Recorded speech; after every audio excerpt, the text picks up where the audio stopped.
वंदे मातरम प्यारे साथियों। आज हम बायोलॉजी के निचोड़ क्वेश्चन लेके आए हैं। 100 बायोलॉजी के इंपॉर्टेंट क्वेश्चन लेके आए हैं।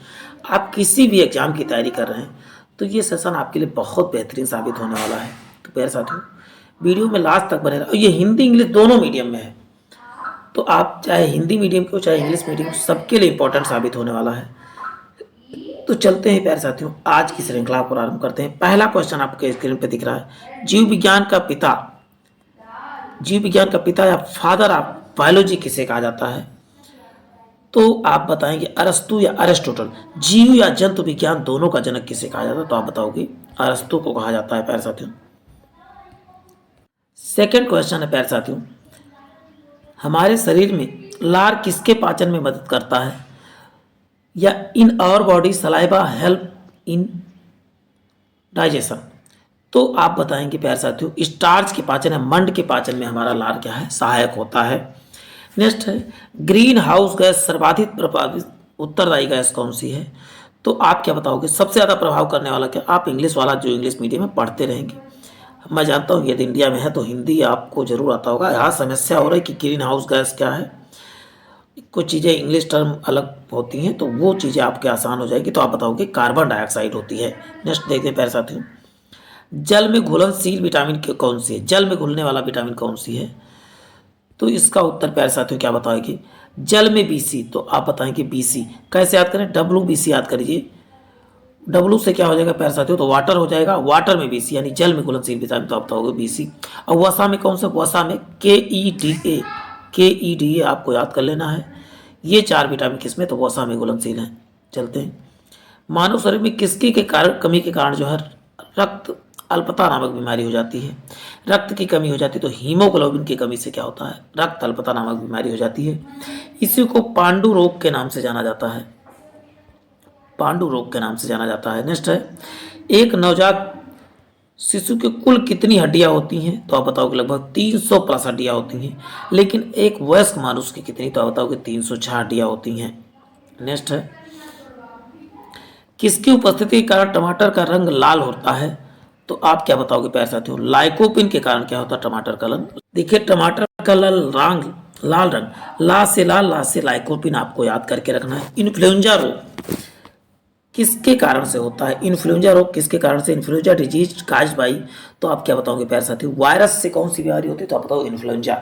वायरस एड्स भी वायरस से होने वाली बीमारी है और डेंगू भी वायरस से होने वाली बीमारी। चलते हैं, लाल रक्त यानी RBC का निर्माण शरीर में कहाँ पर होता है?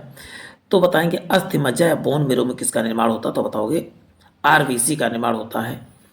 नेक्स्ट रक्त का निर्माण भी पूछा जाएगा, तब भी आपको अस्थि मज्जा या बोन मेरो ही बताना है।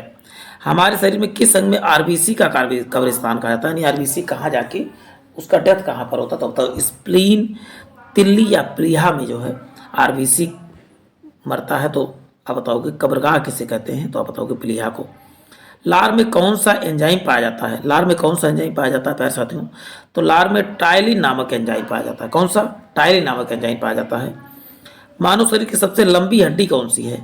तो सबसे लंबी हड्डी क्या बताओगे? फीमर है। ये कहाँ पर पाई जाती है? टांग में या पैर में जांग में पाई जाती है। इसी को उरु हड्डी के नाम से जाना जाता है। उरु हड्डी के नाम से किसे जाना? तो आप बताओगे फीमर को जाना जाता है। मनुष्य में पुनः स्थापित होने वाले दांतों की कुल संख्या कितनी है? तो आप बताओगे 20 दांत, यानी कि दोबारा जमने वाले दांतों की संख्या कितनी है? तो आप बताओगे 20 दांत है। देखिए बचपन में 20 दांत गिर जाते हैं, वही दोबारा भी जमते हैं। और वैसे पूरे जीवन काल में कितना? तो 52 दांत निकलते हैं। रक्त में पाई जाने वाली धातु कौन सी है? तो आप बताओगे रक्त में पाई जाने वाली धातु आप बताओगे लोहा है या आयरन जिसे कहते हैं। हमारे शरीर में पाचन का परिणाम स्वरूप प्रोटीन किस में बदल जाता है? पाचन के परिणाम स्वरूप प्रोटीन किस में बदल जाता है? तो इसका उत्तर क्या बताओगे प्यारे साथियों? अमीनो अम्ल में जो है बदल जाता है। नेक्स्ट है मूत्र का हल्का पीला रंग किसकी उपस्थिति के कारण होता है? तो इसका उत्तर हो जाएगा यूरोक्रोम के कारण जो होता है मूत्र का पीला रंग होता है। हमारे शरीर में पाई जाने वाली सबसे छोटी अंतःस्रावी ग्रंथि कौन सी है? सबसे छोटी अंतःस्रावी ग्रंथि कौन सी? तो पीयूष ग्रंथि। और सबसे बड़ी ग्रंथि कौन सी? तो यकृत हो जाएगी। मानव शरीर की उपस्थिति किस ग्लैंड के कारण उसे मास्टर ग्लैंड के कारण कहा जाता है? मानव शरीर में उपस्थित किसे मास्टर ग्लैंड के कारण? तो आप बताओगे पीयूष ग्लैंड या पिट्यूटरी ग्लैंड को मास्टर ग्लैंड के नाम से जाना जाता है। मानव शरीर में पिट्यूटरी ग्लैंड कहाँ पर पाया जाता है? तो आप बताओगे मस्तिष्क में पाया जाता है। पिट्यूटरी ग्लैंड किसमें? टमाटर, ये मटर के आकार की होती है। विटामिन ए का समृद्ध स्रोत, सबसे अधिक विटामिन ए किस में पाया जाता है? आप बताओगे गाजर में सबसे अधिक क्या पाया जाता है? विटामिन ए पाया जाता है, गाजर यानी कैरेट। चलते हैं, मनुष्य के रक्त का पीएच मान कितना होता है? रक्त का पीएच मान कितना? इसमें एग्जैक्ट होना चाहिए था, इसको काट ले, कितना? 7.4 कह सकते हो। रक्त का पीएच मान 7.4 होता है, करेक्ट। चलते हैं, मानव शरीर की सबसे बड़ी अंतःस्रावी ग्रंथि कौन सी है? सबसे बड़ी अंतःस्रावी कहा जाए तो आप क्या बताओगे? थायराइड है। लेकिन सबसे बड़ी बहिस्रावी ग्रंथि कौन सा? तो आप बताओगे यकृत है। चलते हैं नेक्स्ट क्वेश्चन। और वैसे कहा जाए सबसे बड़ी ग्लैंड कौन सी, तब भी यकृत हो जाएगा। किस वैज्ञानिक ने चेचक के टीके की खोज किया था? फूलों के अध्ययन को क्या कहा जाता है प्यारे साथियों? तो फूल के अध्ययन को आप बताएंगे एंथोलॉजी कहलाता है। जबकि चेचक के टीके की खोज किसने किया? तो चेचक जेनर, चेचक के टीके की खोज किसने किया था? तो आप बताओगे जी। सबसे छोटी अंतःस्रावी ग्रंथि कौन सी है? देखिए आ गया, सबसे छोटी अंतःस्रावी ग्रंथि, देखिए क्वेश्चन रिपीट हो गया। तो आप बताओगे पीयूष ग्रंथ है। और सबसे छोटी बहिस्रावी ग्रंथ कौन सी है? तो आप क्या बताओगे प्यारे साथियों? यकृत है। गुणसूत्र में क्या उपस्थित होता है? गुणसूत्र में क्या? तो आप बताओगे डीएनए और प्रोटीन जो है गुणसूत्र में उपस्थित होते हैं। नेक्स्ट देखते हैं प्यारे साथियों, प्रकाश संश्लेषण की कौन सी गैस आवश्यक? पर प्रकाश संश्लेषण की कौन सी गैस की उपस्थिति में होता है? तो बताओ CO2 गैस। ये प्रकाश संश्लेषण ग्रहण करते हैं और कौन सी गैस निकालते हैं? तो आप बताओगे O2 गैस निकालते हैं या ऑक्सीजन। खोपड़ी में कुल कितनी? खोपड़ी में आपको बता दूं कितनी? 8। लेकिन सिर में जब कहा जाए तो सिर में कितनी बताएंगे प्यारे साथियों? सिर में कितनी? तो सिर में टोटल कितनी होती है? तो 29 होती हैं। 14 कितने फेस में, और 8 कितने खोपड़ी में, और 6 कान में, और 1 गले में। एक कितना गले में? देखिए 14 कितनी फेस में या चेहरे में? 4 से 14, 4 से चेहरा, 8 खोपड़ी में, और 6 कान में, 3 दाएं और 3 बाएं, और 1 कितना कान में। तो टोटल 29 हो गई। चलते हैं नेक्स्ट क्वेश्चन देखते हैं प्यारे साथियों। मानव कि खून की शुद्धिकरण की प्रक्रिया को क्या कहा जाता है? खून की शुद्धिकरण प्रक्रिया क्या कहती है? तो अब डायलिसिस कहलाती है। चलते हैं नेक्स्ट देखते हैं, डायलिसिस कहाँ पर होता है? तो किडनी में होता है। श्वेत रक्त कणिकाओं का मुख्य कार्य क्या होता है? WBC का मुख्य कार्य रोग प्रतिरोधक क्षमता को बढ़ाना क्या कार्य होता है? श्वेत रक्त कणिकाओं का मुख्य कार्य होता है। नेक्स्ट है, हमारे शरीर के संतुलन को नियंत्रित करने के लिए हमारे मस्तिष्क का कौन सा हिस्सा जिम्मेदार है? तो आप बताओगे सेरेबेलम है, हमारे शरीर को नियंत्रण करने के लिए। बेलन से दो है, लोग नियंत्रित हो जाते हैं, ऐसे याद कर लीजिए बेलन। मानव हृदय में कितने कक्ष होते हैं? मानव हृदय में आप क्या बताओगे प्यारे साथियों? 4 कक्ष होते हैं। नेक्स्ट है, किस रक्त समूह को सर्वदाता रक्त समूह कहा जाता है? तो O को सर्वदाता, जबकि AB को क्या? सर्वग्राही के नाम से जाना जाता है। चलते हैं नेक्स्ट क्वेश्चन देखते हैं, किस तत्व की उपस्थिति के कारण गाय के दूध का रंग हल्का पीला होता है? तो हल्का पीला किसके कारण से? कैरोटीन। जबकि भैंस का दूध गोरा के होता है या सफेद के होता है? तो बताओ केसीन प्रोटीन के कारण से होता है। कोनाइन नामक औषधि किस रोग के इलाज के लिए प्रयोग किया जाता है? तो बताओ मलेरिया के इलाज में किया जाता है कोनाइन। किसे कोशिका की आत्महत्या की थैली कहा जाता है? कोशिका की आत्महत्या की थैली किसे कहा जाता है? तो लाइसोसोम को जो है देखिए लाश होने, लाइसोसोम को लासोसोम कहा जाए। लाश होता है व्यक्ति, मतलब आत्महत्या कर लेने के बाद भी व्यक्ति लाश हो जाता, तो ऐसे करके आप कर सकते हैं। नेक्स्ट, कौन सा हार्मोन हमारे हृदय गति की उत्तेजना उत्पन्न करता है? तो थायरॉक्सिन क्या है? हमारे हृदय गति को जो है उत्तेजना उत्पन्न करता है।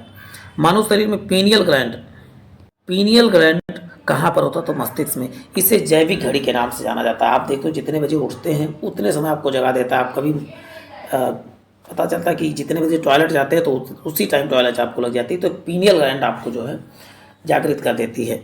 नेक्स्ट, आँख में प्रवेश करने वाली प्रकाश की मात्रा को नियंत्रित करता है कौन सा शरीर का? तो बताओ आइरिस जो होता है प्रकाश को नियंत्रित करता है।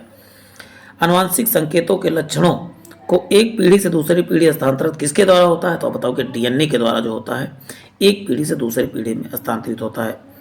न्यूरॉन मानव शरीर के किस तंत्र का भाग है? न्यूरॉन किसका भाग है? तो बताओ तंत्रिका तंत्र का भाग है न्यूरॉन्स। नेक्स्ट है, सामान्य मनुष्य में कुल कितने गुणसूत्र होते हैं? तो आप बताओगे टोटल 46 गुणसूत्र होते हैं। मानव शरीर की सबसे बड़ी मिश्रित ग्लैंड कौन सी है? तो बताओ पैनक्रियाज आग्नेयाशय क्या है? सबसे मिश्रित ग्लैंड है। मानव शरीर की कौन सी ग्रंथि सेक्स हार्मोन के लिए उत्तरदायी है? तो आप बताओ अधिवृक्क ग्लैंड क्या है? सेक्स हार्मोन के लिए जिम्मेदार है। पुरुषों के सेक्स हार्मोन को क्या कहा जाता है? पुरुषों को सेक्स हार्मोन को टेस्टोस्टेरोन कहा जाता है। महिलाओं के जो है सेक्स हार्मोन को प्रोजेस्टेरोन कहा जाता है। चलते हैं। किस तत्व की कमी से घेंघा नामक बीमारी हो जाती है? घेंघा नामक बीमारी जो है आयोडीन की कमी से हो जाती है। आयोडीन का सिंबल क्या होता है? तो बताओगे आई होता है। सबसे बड़ी ग्रंथ कौन सी मानव शरीर की? अभी बात हो चुकी है, कृत है। रक्त समूह की खोज किसने किया था? तो रक्त समूह की खोज आप बताओगे कार्ल लैंडस्टीनर ने जो है रक्त समूह की खोज की थी। रक्त दाब मापने के लिए किस यंत्र का प्रयोग किया जाता है? तो इस स्फेग्नोमैनोमीटर का प्रयोग किया जाता है। रक्त दाब यानी बीपी वाली मशीन जिसे कहते हो। पित्त का निर्माण कहाँ होता है प्यारे साथियों? तो बताओगे कृत। लेकिन पित्त जमा कहाँ पर होता है? तो बताओगे पित्ताशय में जमा होता है। अब उसी को हम एमसीक्यू के साथ कुछ क्वेश्चन हमने जो है एमसीक्यू में शामिल किया। जैसे अभी हमने 50 क्या देखा, वन लाइनर फॉर्म में देखा। अब हम क्या देखने जा रहे हैं? तो एमसीक्यू फॉर्म में देखने जा रहे हैं। जीव विज्ञान का जनक किसे कहा जाता? तो आप क्या प्यारे साथियों बताओगे? जीव विज्ञान का जनक किसे या जंतु विज्ञान का जनक किसे कहा जाता? तो आप बताओगे। साथ साथ आपको कमेंट बॉक्स में आंसर, तो इसका उत्तर हो जाएगा अरस्तु को जीव विज्ञान का जनक कहा जाता है। चलते हैं नेक्स्ट क्वेश्चन देखते हैं। साइटोलॉजी का अध्ययन, साइटोलॉजी में किसका अध्ययन किया जाता है प्यारे साथियों? जीवाणुओं का, कोशिकाओं का, फसलों का या जनसंख्या का अध्ययन? तो साइटोलॉजी में किसका अध्ययन करते हैं प्यारे साथियों? तो आप क्या बताओगे? साइटोलॉजी में जो है कोशिका का अध्ययन जो है साइटोलॉजी कहलाता है। चलते हैं नेक्स्ट क्वेश्चन देखते हैं। निम्न में से किसका निर्माण हमारे शरीर में नहीं होता है? विटामिन ए का, प्रोटीन का, एंजाइम का या वसा का? किसका निर्माण हमारे शरीर में नहीं होता? तो प्यारे साथियों आप क्या बताओगे? तो इसका उत्तर क्या हो जाएगा? विटामिन ए का निर्माण हमको हमारे शरीर में, इसको हमको क्या करना पड़ता है? बाहर से लेना पड़ता है। चलते हैं। निम्न में से एड्स किसके द्वारा फैलता है? एड्स किसके द्वारा? जीवाणु द्वारा, विषाणु द्वारा, फफूंद द्वारा, कृमि द्वारा? तो आप क्या बताओगे? एड्स किसके द्वारा फैलता है? तो वायरस या विषाणु के द्वारा फैलता है। यानी उत्तर क्या हो जाएगा? बी करेक्ट हो जाएगा। चलते हैं नेक्स्ट क्वेश्चन देखते हैं। आरबीसी का निर्माण हमारे शरीर में, देखिए अभी वन लाइनर में हमारी बात हो चुकी है, तो इसका उत्तर क्या बताओगे प्यारे साथियों? आरबीसी का निर्माण कहाँ पर होता है? तो आरबीसी का निर्माण जो है आ से आरबीसी, आ से अस्थिमज्जा, आप याद कर सकते हो। लाल रक्त कणिकाओं का निर्माण कहाँ पर? तो अस्थिमज्जा या बोन मेरो इसी को कहा जाता है, बोन मेरो। चलते हैं नेक्स्ट क्वेश्चन में। लार निम्नलिखित में से किसके पाचन में सहायक है? देखिए उसी का हम जो है कुछ एक्स्ट्रा क्वेश्चन है, नहीं तो उसी का एमसीक्यू फॉर्म में दोबारा आपका रिवाइज चल रहा है, समझ लीजिए। तो स्टार्च, लार किसका पाचन में सहायक होता है? तो स्टार्च या मंड के पाचन में जो है सहायक होता है। किस तत्व के कारण थायराइड ग्रंथ असमान वृद्धि हो जाती है? थायराइड ग्रंथ आयोडीन की, लोहे की, पोटेशियम की या कैल्शियम, किसकी कमी से? तो आप क्या बताओगे प्यारे साथियों? तो इसका उत्तर हो जाएगा आयोडीन की कमी से जो है थायराइड में जो है असमान वृद्धि हो जाती है। निम्नलिखित में से कौन सा पानी या जल में घुलनशील विटामिन है? तो जल में भी अभी बात हो चुकी है, WBC मैंने कराया था। तो W से क्या हो जाएगा? वाटर और BC, यानी B और C, तो इसमें क्या है? केवल B है, तो ऑप्शन B करेक्ट हो जाएगा। जल में कौन सा? तो B विटामिन। जबकि वसा में देखिए, फिर वही देखो जो MCQ से आपको वीडियो देखा, टमाटर का लाल रंग, तो आपका लाल रंग किसके कारण से? आप प्यारे साथियों क्या बताओगे? टमाटर का लाल रंग किसके कारण से? तो ला से लाल और ला से लाइकोपिन, मैंने अभी याद कराया था।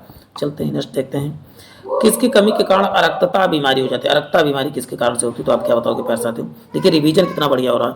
तो आप बताओगे हीमोग्लोबिन की कमी से जो है अरक्तता नामक बीमारी हो जाती है। चलते हैं। विटामिन सी का रासायनिक नाम क्या है? तो विटामिन सी का रासायनिक नाम आप कमेंट बॉक्स में साथ साथ साइट्रिक है कि एक्जेलिक है कि स्कॉर्बिक है कि नाइट्रिक है? तो विटामिन सी का रासायनिक नाम क्या होता है? तो बताओगे स्कॉर्बिक एसिड। तो मानव शरीर में सबसे बड़ी अंतःस्रावी ग्रंथ, अभी देखिए वहाँ पर ऑनलाइनर में हमने देखा है सबसे बड़ी अंतःस्रावी, तो पहला ऑप्शन है थायराइड, दूसरा फ्यूज, तीसरा एडनल या चौथा इनमें से कोई नहीं। तो इसका उत्तर क्या हो जाएगा? सबसे बड़ी अंतःस्रावी ग्लैंड क्या हो जाएगी? तो आप बताओगे थायराइड ग्लैंड क्या है? सबसे बड़ी अंतःस्रावी ग्लैंड है। फूलों का अध्ययन देखिए, जिसने ध्यान से देखा होगा तो उसको समझ में आ गया होगा। फूलों का अध्ययन एस्ट्रोलॉजी, एंथ्रोलॉजी, एंथ्रोल या पेलोलॉजी? तो फूलों का अध्ययन क्या कहलाता है? तो बताओगे एंथ्रोलॉजी कहलाता है। देखिए कितना बेहतरीन रिवीजन आपका हो रहा है। जैसे मैंने इसको नया शामिल, गुर्दे की कार्यात्मक इकाई क्या है? तो गुर्दे की कार्यात्मक इकाई क्या कहलाती है? तो नेफ्रॉन कहलाती है। चलते हैं नेक्स्ट देखते हैं प्यारे साथियों। दुनिया का सबसे बड़ा पुष्प कौन सा है? दुनिया का सबसे बड़ा पुष्प कौन सा है? तो बताओ रेफलेसिया है। जबकि सबसे छोटा पुष्प कौन सा है? तो आप बताओगे बुल्फिया है, बुल्फिया। ये आपको याद करके रखना है। चलते हैं नेक्स्ट देखते हैं प्यारे साथियों। शरीर में त्वचा के नीचे वसा किसके विरुद्ध कार्य करती है? तो वसा शरीर में ऊष्मा की हानि, शरीर में लवण की क्षति, शरीर में अनिवार्य तत्वों की क्षति, या इनमें से कोई नहीं। तो इसका उत्तर हो जाएगा शरीर में ऊष्मा की हानि, ऊष्मा कम पहुंच पाए इसी का कार्य करता है। चलते हैं नेक्स्ट क्वेश्चन देखते हैं। निम्नलिखित में से किस तत्व की उपस्थिति के कारण मानव मूत्र का रंग पीला होता है? पीला रंग किसके कारण? तो आप बताओगे यूरोक्रोन के कारण होता है। चलते हैं। मानव शरीर की सबसे छोटी अंतःस्रावी ग्लैंड कौन सी है? अंतःस्रावी ग्लैंड कौन सी है? तो इसका उत्तर प्यारे साथियों क्या हो जाएगा? सबसे छोटी अंतःस्रावी ग्लैंड कौन सी है? तो पहला है थायराइड है, नहीं, या पीयूष है, या हाइपोथैलेमस या अधिवृक्क है। तो सबसे छोटी अंतःस्रावी ग्लैंड पीयूष ग्रंथि, इसी को पिट्यूटरी ग्लैंड के नाम से जाना जाता है। इसे मास्टर ग्लैंड के नाम से भी जाना जाता है। आरबीसी का कब्रगाह किसे कहा जाता है? यकृत को, हृदय को, प्लीहा को, अस्थिमज्जा को? अस्थिमज्जा को बोन मैरो के नाम से। तो आप बताएं कि कब्रगाह किसे प्लीहा या तिल्ली या स्प्लिन को जो है आरबीसी का कब्रगाह के नाम से जाना जाता है। निम्नलिखित में से किस उद्योग में काम करने वाले व्यक्तियों को ब्लैक लंग रोग हो जाता है? किस रोग? ब्लैक लंग रोग कोयला खनन में करने वाले। देखिए कोयला कैसा होता है? काला होता है, काले के अंग्रेजी में कहते हैं ब्लैक कहते हैं, तो बड़े आराम से याद कर सकते हो। तो ऑप्शन क्या हो जाएगा? डी करेक्ट हो जाएगा। इन्फ्लुएंजा रोग किसके कारण से होता है? इन्फ्लुएंजा रोग किसके कारण से होता है? तो इन्फ्लुएंजा रोग जो है वायरस के कारण से होता है। अभी देखिए ऑनलाइन में भी आपको मिला था। नदियों में जल प्रदूषण के निर्धारण के लिए किसकी घुली हुई मात्रा को मापा जाता है? तो ऑक्सीजन, बीओडी आपने सुना होगा, bio oxygen demand, BOD bio oxygen demand होता है। तो बीओडी की मात्रा जहाँ पर ज़्यादा होती है वो सबसे शुद्ध पानी होता है, इनकी ऑक्सीजन की मात्रा को ज्ञात किया जाता है। निम्नलिखित में से कौन सी गैस ग्रीन हाउस गैस के लिए सर्वाधिक उत्तरदायी है? आपको समझ में आ गया होगा, कार्बन डाइऑक्साइड। देखिए पिछले में अभी मिला भी था, देखिए कितना बेहतरीन रिवीजन। आप 15-20 मिनट वीडियो को देख लेते हैं तो आपको काफ़ी ये क्वेश्चन बड़े आराम से याद हो जाएगा। रक्त नहीं होता परंतु सांस लेते हैं, रक्त नहीं होता परंतु सांस लेते हैं, तो आप क्या बताओगे? हाइड्रा में रक्त नहीं होता लेकिन तब भी श्वसन करते हैं, तो इसका उत्तर क्या हो जाएगा? ए करेक्ट हो जाएगा। किस रोग के प्रतिरक्षण हेतु बच्चों में बीसीजी का टीका लगवाते हैं? बीसीजी का टीका किसके लिए लगाया जाता है? खसरा, चेचक, पोलियो और टीबी। बीसीजी किसके लिए? तो आप बताओगे टीबी के लिए, यानी ऑप्शन 4 हो जाएगा। बीसीजी क्या होता है? Bacillus Calmette Guérin. बीसीजी का फुल फॉर्म बैसिलस कैलमेट। कि किस भाग से निषेचन होता है? पुंकेसर से, अंडाशय से, स्टिग्मा के, या रेशा से? तो इसका उत्तर प्यारे साथियों क्या बताएंगे? पुष्प किस भाग से निषेचन होता है? तो आप बताओगे अंडाशय वाले भाग से क्या होता है? निषेचन होता है। वीडियो में प्यारे साथियों लास्ट तक बने रहे, आपको बहुत बेहतरीन फायदा मिलने वाला है। न्यूक्लियस के बाहर डीएनए कहाँ पर पाया जाता है? डीएनए कहाँ पर पाया जाता है? राइबोसोम में, माइटोकॉन्ड्रिया में, गाल्गी कायम में, उपरोक्त सभी जगह। न्यूक्लियस में डीएनए कहाँ पर? तो बताओ डीएनए माइटोकॉन्ड्रिया में पाया जाता है। इसका उत्तर क्या हो जाएगा? एक बी करेक्ट हो जाएगा। किसके प्रदूषण के कारण मानव वृक्क विकार होता है? लोहा, सीसा, कैडमियम या कॉपर? वृक्क या किडनी में किसकी समस्या होती है? कैडमियम के कारण जो होता है किडनी में समस्याएं आ जाती हैं, किडनी की बीमारी हो जाती है। ग्लूकोमा रोग किससे संबंधित? ग्लूकोमा आप जानते हैं, ग्लूकोमा, ट्रैकोमा, जहाँ कोमा से ट्रैकोमा इस टाइप शब्द लग जाए तो समझ लीजिए क्या है, ये आँख से संबंधित है। चलते हैं। मानव में वात परागण रोग किसके द्वारा होता है? वात परागण रोग किसके द्वारा? तो आप क्या बताओगे पैसा? तो वायु द्वारा जो होता है वात परागण रोग होता है, यानी ऑप्शन क्या हो जाएगा? सी करेक्ट हो जाता है। प्यारे साथियों बने रहें, जल्दी वीडियो समाप्त होने वाला है। निम्नलिखित में से पोषक तत्व किसकी कमी के कारण आंखों में रतौंधी हो जाता है? आंख में रतौंधी किसके कमी के कारण होता है? तो विटामिन ए की कमी से जो है रतौंधी या नाइट ब्लाइंडनेस नामक बीमारी होती है। मानव नृत्य में किस हिस्से में रक्त नहीं पाया जाता? रक्त कहाँ नहीं पाया जाता है? तो इसका उत्तर क्या हो जाएगा? कार्निया में रक्त नहीं पाया जाता है, यानी और आँख का कौन सा भाग दान किया था? तब भी बताओगे कार्निया ही दान किया जाता है। क्वेश्चन है, कौन सी कोशिकाएं पौधे के विभिन्न अंगों तक को जन्म देती हैं, उन्हें बढ़ने में मदद करती हैं? कौन सी कोशिकाएं? तो बताओगे मेरिटोस्टेमिक कोशिकाएं क्या होती हैं? पौधे को विभिन्न अंगों को जन्म देती हैं और उन्हें बढ़ने में मदद करती हैं। घोड़े एवं गधे के बीच संकर को क्या कहा जाता है? तो आप क्या बताओगे? खच्चर कहा जाता है, घोड़े को खच्चर। चलते हैं। पानी की टंकी में होने वाले कवक को नष्ट करने वाला रसायन कौन सा है? तो कौन सा रसायन पानी की टंकी में डाला जाता है? तो आप क्या बताओगे? कॉपर सल्फेट डाला जाता है पानी की टंकी साफ करने के लिए। चलते हैं। जीव कोशिकाओं को आनुवंशिक लक्षणों का नियंत्रण के लिए कौन उत्तरदायी है? जीव कोशिकाओं के नियंत्रण के लिए कौन? तो बताओगे डीएनए जो है इसके लिए उत्तरदायी है, यानी ऑप्शन ए करेक्ट हो जाएगा। कौन सा विटामिन रक्त का थक्का बनाने में मदद करता है? रक्त का थक्का बनाने में कौन सा, तो आप क्या बताओगे प्यारे साथियों? रक्त का थक्का कौन जमाता है? तो आप बताओगे विटामिन जो है इसे फिलोक्विनोन के नाम से जाना जाता है। मीन्स कौन सा कोशिका का शक्ति गृह कहा जाता है? नहीं, इसे कहते हैं पावर हाउस ऑफ सेल। तो बताओ माइटोकॉन्ड्रिया को पावर हाउस ऑफ सेल कहा जाता है। मानव शरीर किस अंग में पाचन का अधिकांश भाग संपन्न होता है? पाचन कहाँ पर होता है? तो बताओ छोटी आंत में होता है। लार में कौन सा एंजाइम होता है? लार में आप क्या बताओगे प्यारे साथियों? लार में ट्रायलिन नामक एंजाइम होता है। चलते हैं, किसे मानव शरीर का ब्लड बैंक कहा जाता है? किसे ब्लड बैंक कहा जाता है? यकृत को, हृदय को, प्लीहा को, किडनी को? किसे ब्लड बैंक के नाम से जाना जाता है? तो इसका उत्तर क्या हो जाएगा? प्लीहा को ब्लड बैंक के नाम से जाना जाता है। चलते हैं, नेक्स्ट क्वेश्चन देखते हैं। रक्त में कौन सी धातु पाई जाती है? रक्त में आप क्या बताओगे? लोहा धातु पाई, इसकी कमी से जो रक्त अल्पता नामक बीमारी हो जाती है। पाचन क्रिया के दौरान प्रोटीन किस में परिवर्तित होता है? प्रोटीन किस में परिवर्तित? प्रोटीन अमीनो अम्ल में परिवर्तित हो जाता है। पीनियल ग्रंथ मानव शरीर में कहाँ पाई जाती है? पीनियल ग्रंथ कहाँ पाई जाती है? तो बताओगे मस्तिष्क में। देखिए, ये भी क्वेश्चन जो है वन लाइनर के फॉर्म में जो मिला था उसी का रूप है, एमसीक्यू रूप है। गर्भाशय में भ्रूण के अंदर बच्चे का लिंग निर्धारण किसके गुणसूत्र के कारण होता है? बच्चे का लिंग का निर्धारण जो होता है पिता की, माता लिंग निर्धारण में कोई भी सहायता नहीं प्रदान करती है। गुणसूत्र महिला शिशु के लिए जिम्मेदार कौन सा? महिला शिशु जो होती है तो यक्स गुणसूत्र होती है, जबकि यक्स वाई जब होगा तो पुत्र पैदा होगा, यक्स वाई गुणसूत्र मिलेंगे। तो चलते हैं, टीबिया नामक हड्डी, टा से टीबिया यहाँ पर दिख रहा है और टा से टांग आपको याद कर लेना। टीबिया नामक हड्डी कहाँ पर पाई जाती है? तो टांग में पाई जाती है। मनुष्य किसकी गति का पता लगाने के ईसीजी का इलेक्ट्रोकार्डियोग्राफ, कार्डियो में भी हृदय होता है तो हृदय की गति को पता लगाने के लिए किया जाता है। कौन सा मस्तिष्क की बुद्धि का केंद्र कौन सा है? तो आप क्या बताओगे प्यारे साथियों? बुद्धि का केंद्र किसी सेरेब्रम को बुद्धि का केंद्र कहा जाता है। तो इसका उत्तर क्या हो जाएगा? ऑप्शन बी करेक्ट हो जाएगा। प्यारे साथियों, आज के लिए इतना ही, फिर मिलते हैं एक नए सेशन में। जय हिंद, जय भारत।